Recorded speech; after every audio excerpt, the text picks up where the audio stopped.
All right, gamers. Continuing on with our recent streak of hot take videos, which everyone is loving. This is quite a while now where we've just been pumping out like one of these a day, but I don't know. I think another reason I think a lot of people like it is because it's like, like, oh, they want to get one of these made on them and stuff. I don't know. Whatever. We'll just keep it going.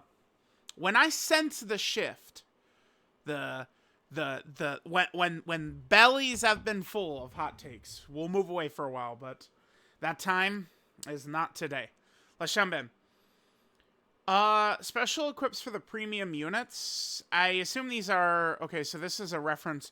This is rather recent too. This is what, 2 weeks ago. I assume this first one is a reference to these missions right here, which are, I mean, they're at least giving equips to the big time characters. One thing I don't like about these though is they are limited in terms of when you could get them. So, for example, let's say you weren't playing when Baby was around or something like that, you can't get his equips. They're gone. Like, that part, I would say I'm not really a fan of, but, I mean, that might be their intention, right? I feel like the stats for gold should be... Yeah, the gold suck ass. Like, almost no characters that ever use these. Even if you want to be Mr. Oh, I'm an offensive head, on a 4 and a 4 right there. 4 and a 4. Like, they could do a bit better than that. So, I don't know. Yeah, not really a fan of these. They should start treating the premium units a little bit better. Legends treating their premium units with equips. Well, equips and Legends have that's kind of moved in a direction where, it's like the bigger buffs are actually from equips than from Zenkais. Because it's like, the equips are harder to get, like, maxed out than, like, a Zenkai is at this point in Legends. So that's why they make, like, the equip buffs almost, like, stronger. But, yeah, something like what Legends does with their equips would be good for Dokkan for sure. Like, imagine just, like, alright, there's gonna be an equip, but like, if Legends did it the same, or Dokkan did it the same way as Legends, that would be, like, them dropping, an equip for Lord Slug, right? So, like, where is Slug? I hate looking at the global timeline. God, there he was.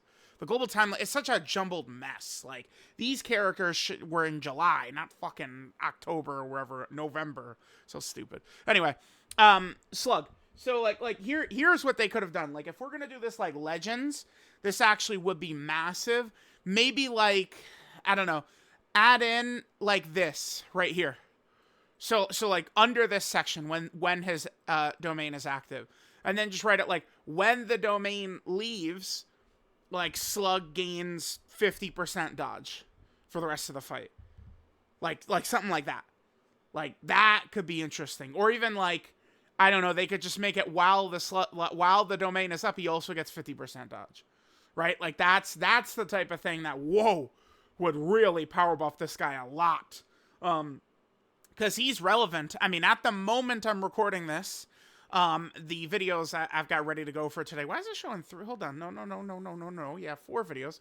I probably plan on doing 4 videos again today. One of the ones I'm going to do is a Lord Slug 220% video. Because Lord Slug, alongside Goma, Lord Slug does look pretty good, right?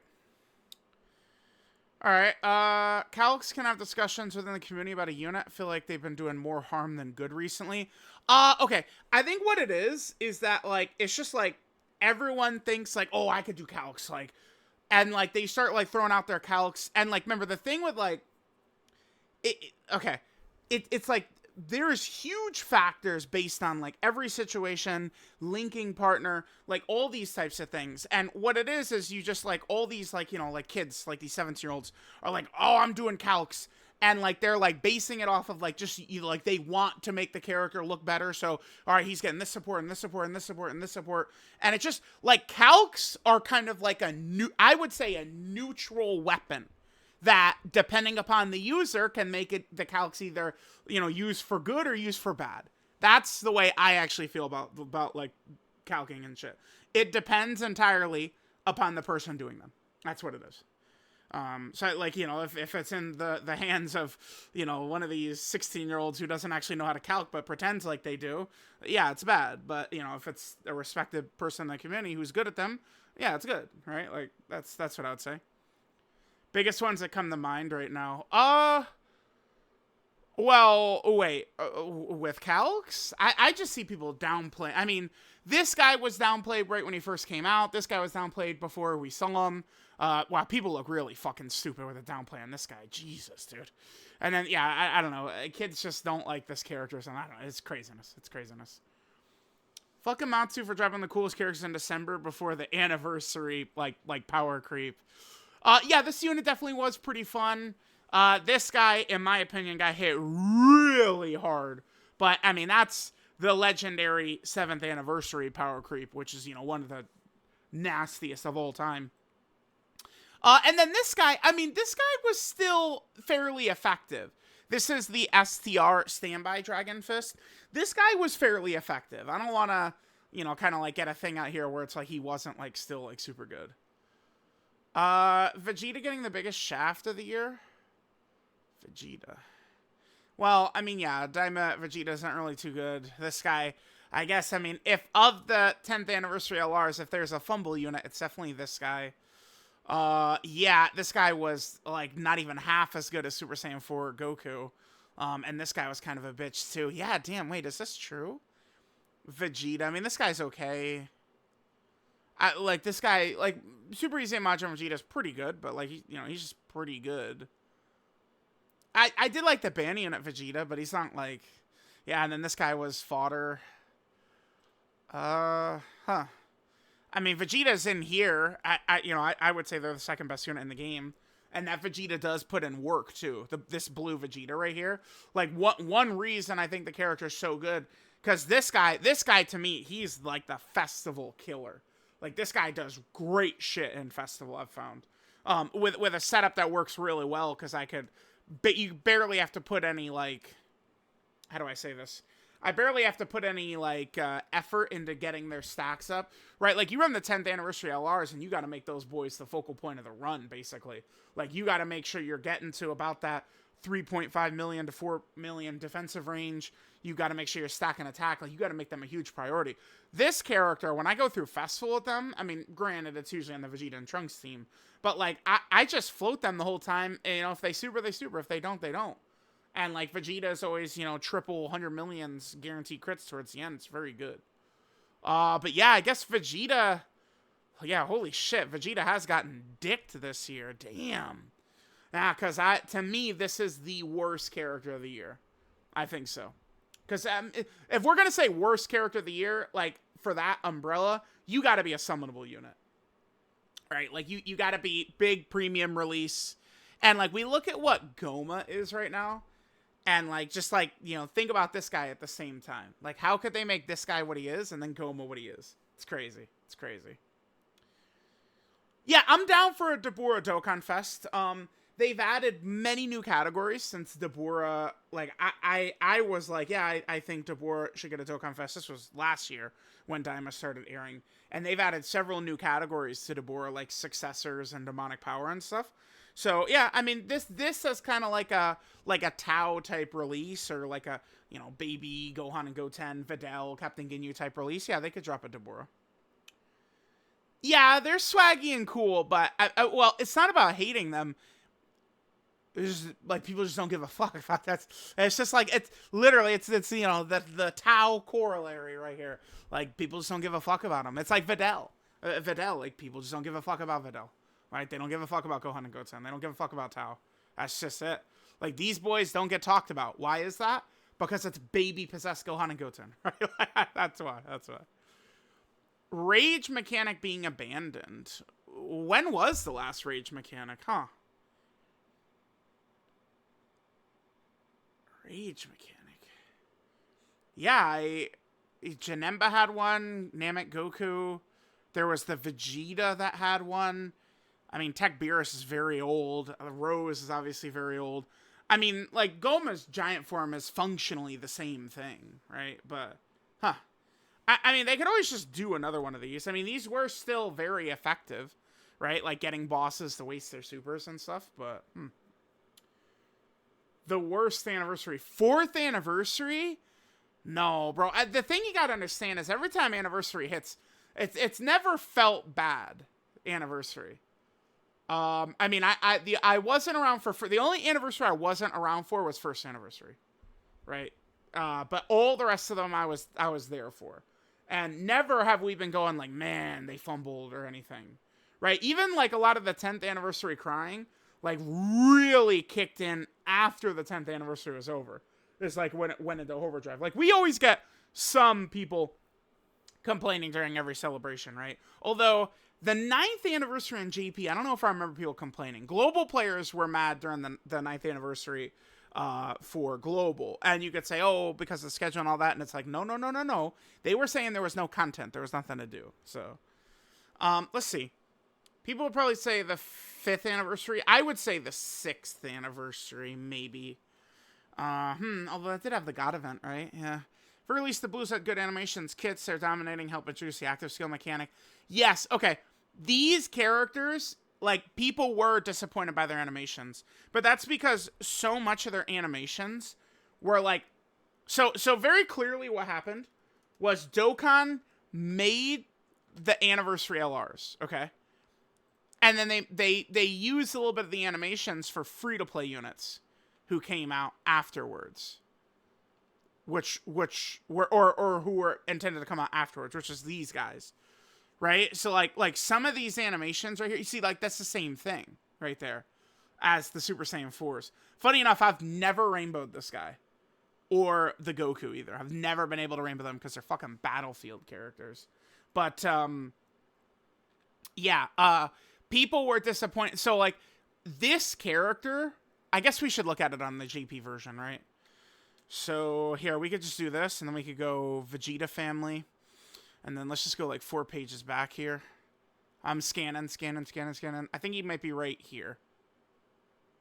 No, I'm going way too far, actually. Where is he? There he is. Okay, yeah, because you can see, like this Trunks right here, this was the 4th anniversary. Okay, so this guy came out on December 5th, 2018, right? So this is essentially 2 months before the LR Super Saiyan 4s came out. This guy's about 2 months before the LR Super Saiyan 4s, and it kind of looks like their animations. And remember, this was after they had started with the good animations. Like I mean, well, I say good, but wait, am I in the JP one? I must be right. They had started with the good animations by this point. You know, nowadays they don't look that good, but like Metal Cooler's animations, back when this guy came out, it was like, oh my god. These animations were ridiculous, right? Because remember, it wasn't that long ago that all characters were just using 2016 Kamehamehas, and then they were like steadily increasing in quality. Like this was just like unbelievable. This guy, back in the day when this guy first came out, he was a killer. This Metal Cooler. But yeah, their active skills, people were complaining about those. Oh yeah. Yeah, it's a war crime picking Bojack and going into a lobby, man. Bojack! Yeah, Bojack is so bad in Squadron, man. He's so bad. Like, when we see we're matching up with a Bojack, we typically just laugh. We just, you know, throw our head back and belly laugh. Bojack. Her EZA. She is due up for EZA next year, as in she becomes eligible to EZA. Remember, at the moment, I suppose, you know, technically they could just one day decide, you know, fuck it, we're going to break this pattern. But at the moment, a character doesn't EZA until, like, that year's anniversary character starts to EZA. So it's 3 years later, right? 3 years later is when those characters can be opened up for EZA. So Android 21, we could see her EZA in 2026.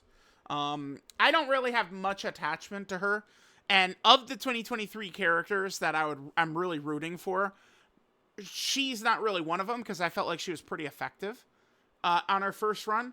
Whereas like a lot of those 2023 Dokkan Fests, I mean, you know, I know like some players like Super Trunks and Turles and shit, like those characters fucking sucked. Like I'm really hoping that like Super Trunks has a great EZA in Super Saiyan 4 Goku, Physical Turles, AGL Kale, SDR Super 17. This is the 2023 releases. You get on and on and on and on and on, dude.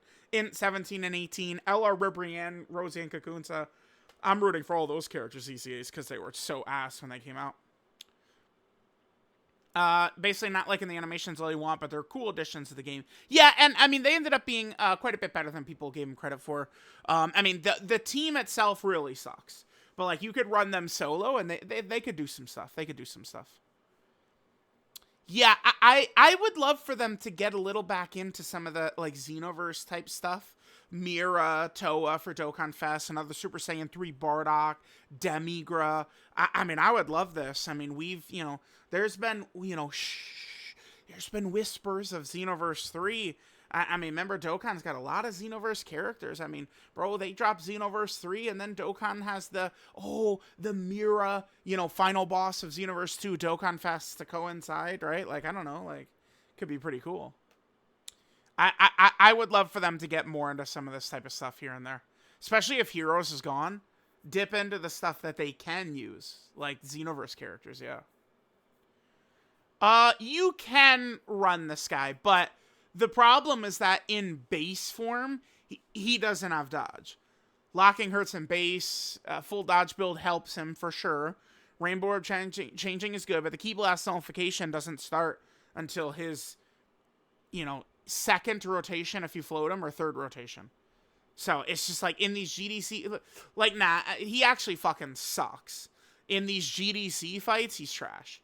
Because by the time you could transform with him, the fight is almost over. I guess, like, if you load in and you specifically perfectly get him, turn 1, slot 3, you float him, he could come back, and he is dodging, does have a Ki Blast nullification, but it's, like, very, very specific, perfect RNG scenarios, right?